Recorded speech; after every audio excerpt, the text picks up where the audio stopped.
All right, so today we're going to look at level three. We already know that level one is a lot of psychological training, evasion, avoidance, survive and escape, quick interactions where we're just trying to recreate that space and run away. Level two, we can't run away, so we're looking at how do we dominate this person, incapacitate them, encourage them to flee, or create additional space and time for us ourselves to flee, right? So level one is all about quick and dirty survival and escape. Level two, you're looking at how do you engage in a prolonged fight. And by prolonged, I'm talking like seconds, right? Not minutes, but seconds, right? And then we get into level three. So you can go a couple ways with this part of your training. I believe at this point it's important to look at multiple attackers, sticks, knives, guns, improvised weapons. So in level three, we're really trying to figure out how do we use our environment, how do we prepare for asymmetrical force, how do we look at a situation where somebody attacks us with a stick or knife, and what does that do to our defense, okay? What does that do to our psychological training?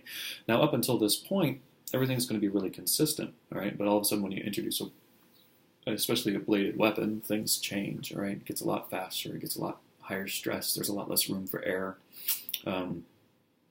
So that's why it's the third level in this system, and why I would encourage people to get a solid base in avoidance and escape, and then in engaged fighting before you move on to weapons, because that foundation that you have is really critical to the stress of weaponized and asymmetrical combat.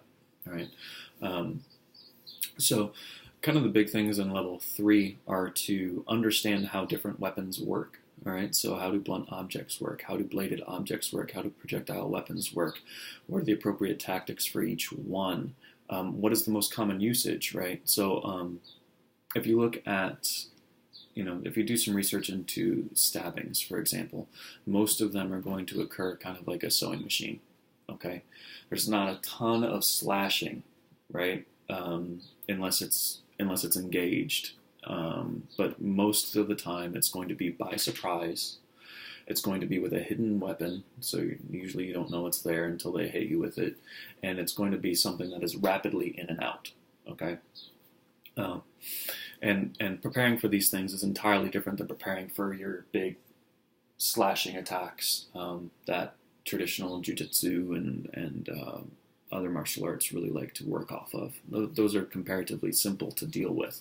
Highly dangerous, scary, terrifying if you practice it right, but not nearly as difficult to deal with as somebody who is motivated to kill you by stabbing you to death, right? So, if you're going to play in this space, you need to understand what violence actually looks like, and you need to train for it appropriately.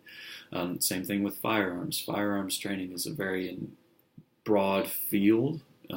And the biggest thing from a self-defense perspective, if you are not going to choose to carry a weapon, is to understand how they work, how are they dangerous, how to safely handle one should you disarm an opponent, understanding, again, remembering at the space that avoidance, compliance, de-escalation, all these things are critical, right? To surviving an altercation with an armed opponent, you give them whatever they want. You want my wallet? Fine. You want my iPhone? Fine. That's fine. I don't care. I don't need that stuff. It'll be a major pain in the butt to replace it, but at the end of the day, fine. If you have a gun and you want my stuff, here's my stuff, right?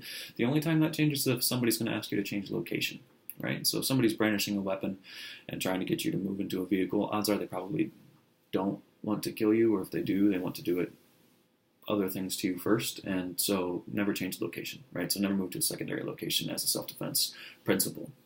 So if that's the case, then you fight there, right? But anyway, that's kind of getting into the weeds. But level three is where you look at all that stuff. It's where you look at the +1 principle of multiple attackers, right? So you always have to assume that in any engagement, there's going to be an unknown assistant, at least one other unknown assistant to your aggressor, right? So if you're thinking about chasing a thief, I saw somebody make a comment about this the other day in one of the groups. If you're thinking about chasing a thief, remember that that thief probably has a friend, and then you're going into a 2-on-1 or a 3-on-1 situation. They probably have at least some sort of club, if not knife or gun. So now you're going into multiple armed attackers, right? So is what they stole really worth dealing with that? So these are the things that you have to think about if you're going to really train for self-defense.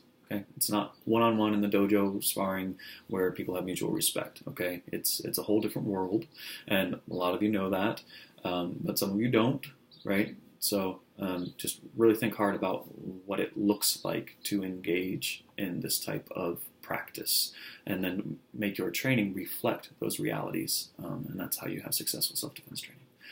Food for thought.